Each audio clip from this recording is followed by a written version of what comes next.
Hello, good evening, and welcome to another episode of the Administrator Masterclass Sneak Peek.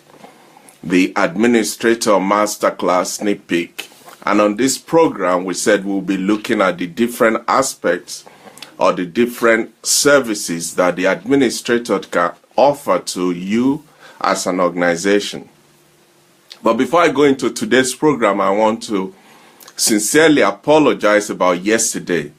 I was indisposed, so I couldn't come on air. So I am very, very sorry for all of our friends and followers who were expecting me yesterday. I am very sorry about that. Kindly forgive me. I know you've been very kind to me, and please pardon me for this one. Thank you. I know you have forgiven me. I appreciate that.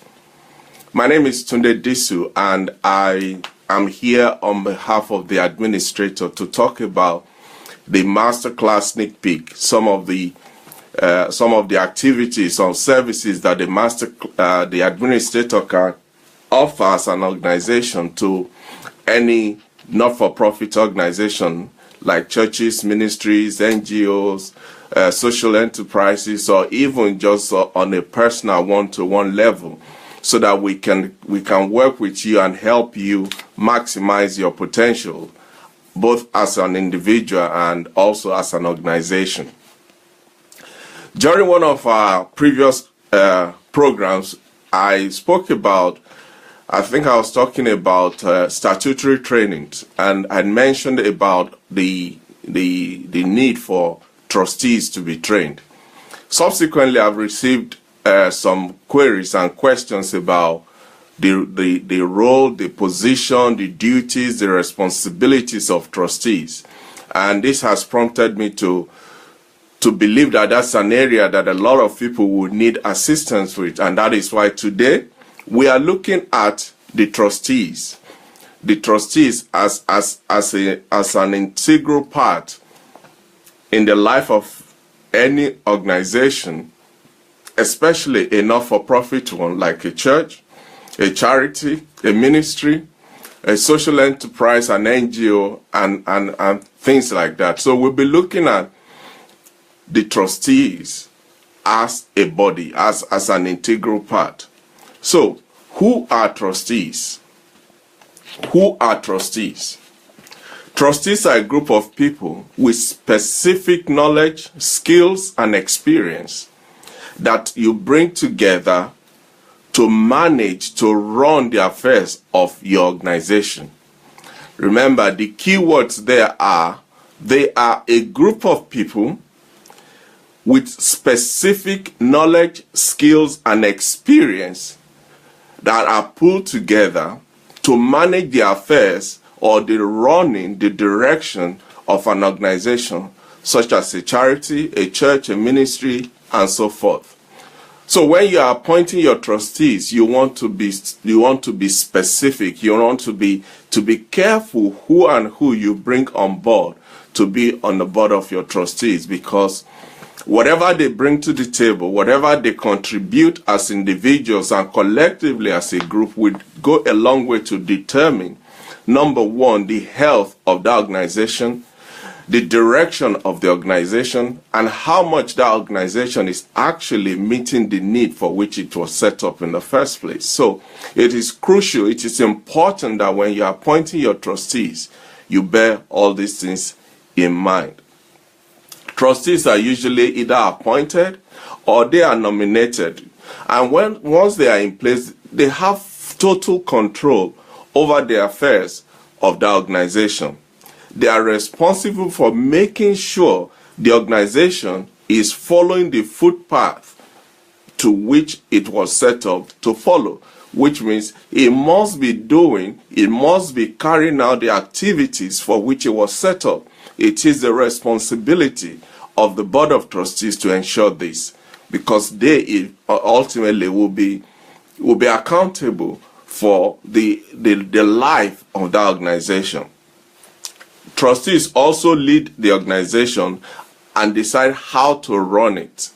Now, obviously, they have to do that in conjunction with the visionary or the founder. But ultimately, when it comes to legal ramifications and legal responsibilities, it rests with the Board of Trustees. And they will also make decisions.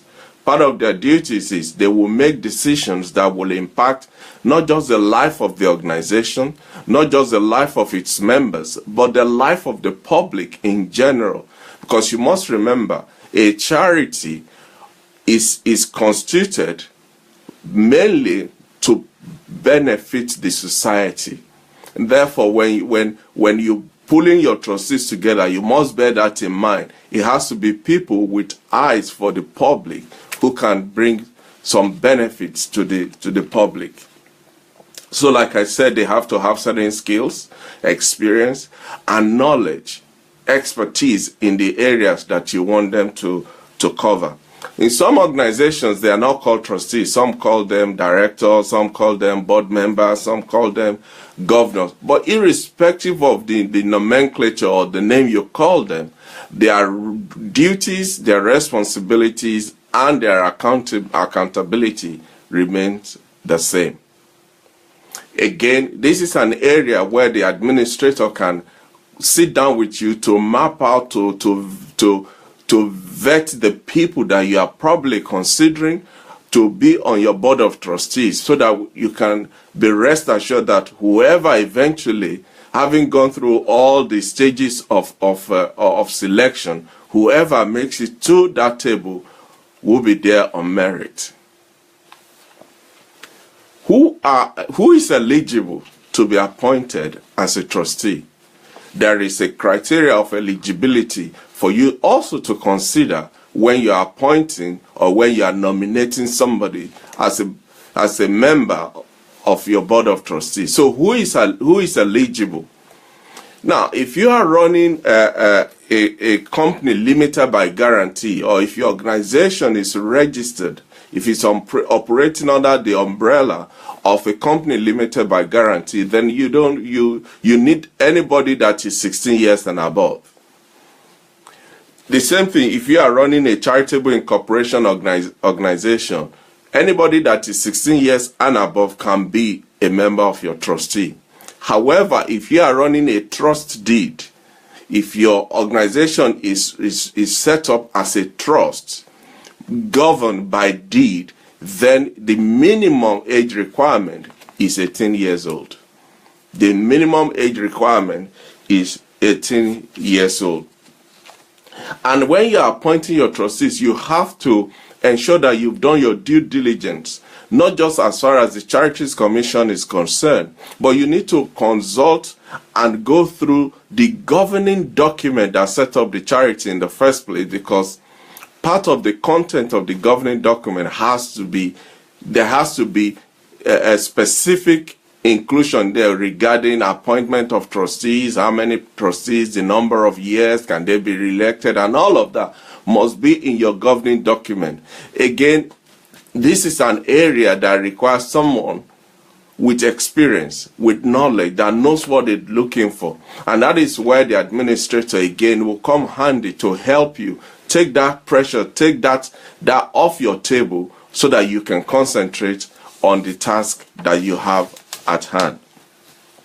Now, in the appointment of trustees, apart from the issue of age, and also complying with the dictates of your governing document, there are some criteria that some people are restricted, irrespective of their knowledge, their wisdom, their experience, their skills and exposure.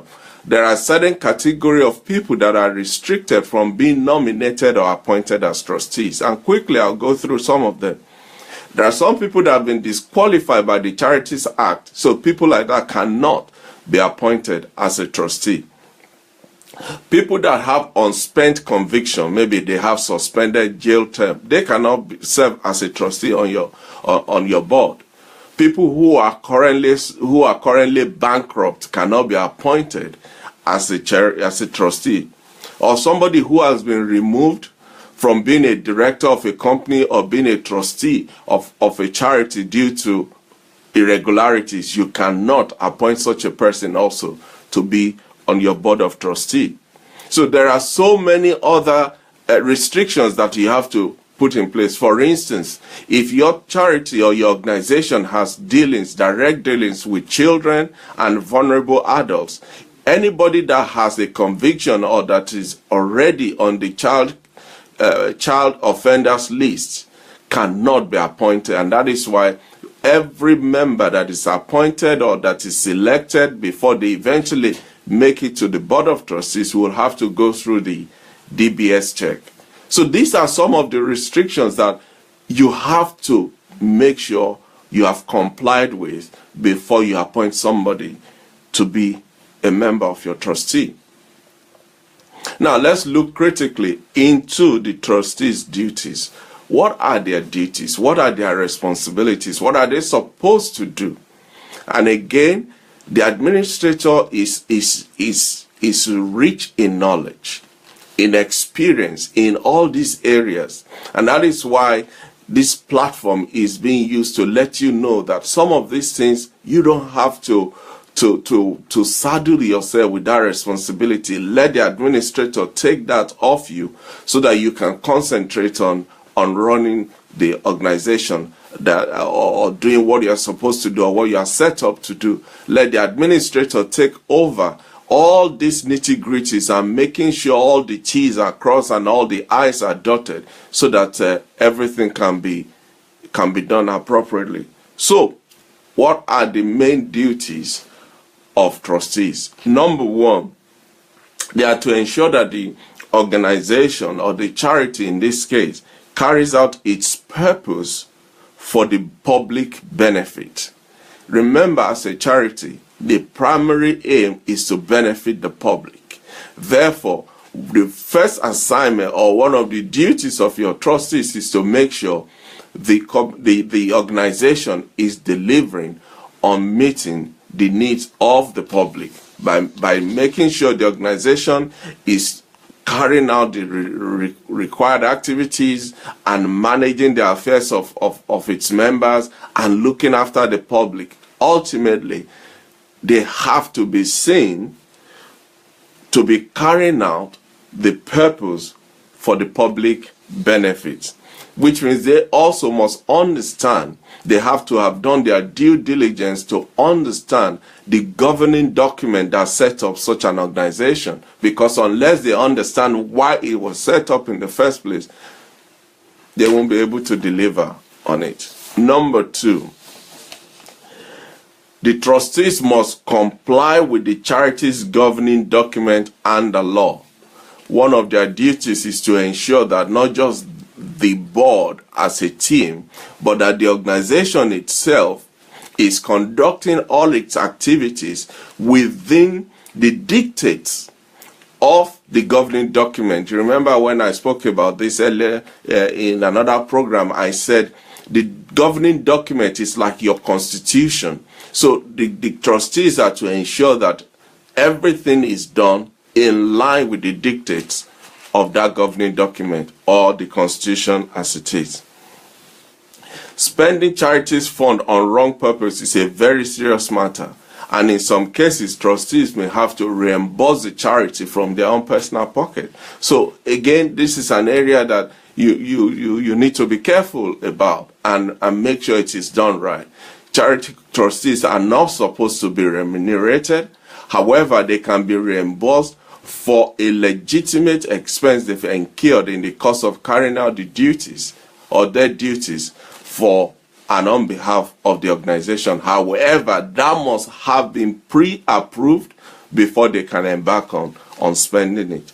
All these are areas that we can, as an organization, the administrator can help you to make sure everything is watertight so that you can run the activities without wondering what is happening with the Board of Trustees. Number three, the trustees must act in the best interest of the organization.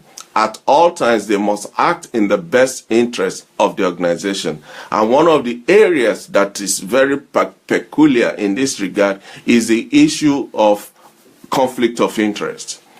The issue of conflict of interest. If a member of the trustee could render a service to the organization, maybe that's his area of expertise, outside the remit of him or her being a member of the board of trustees, such interest must have been made known to the board, and at the point of deliberating on contacting that service, such member will have to be excused from being part of the decision making, and so many other ramifications that has to be considered in the course of doing that.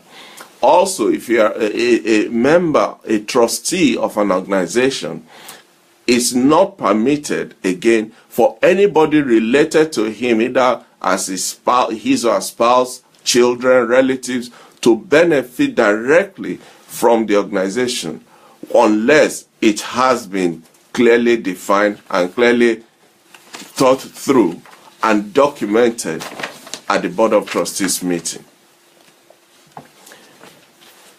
The next one is that the trustees are to manage the charity's resources responsibly.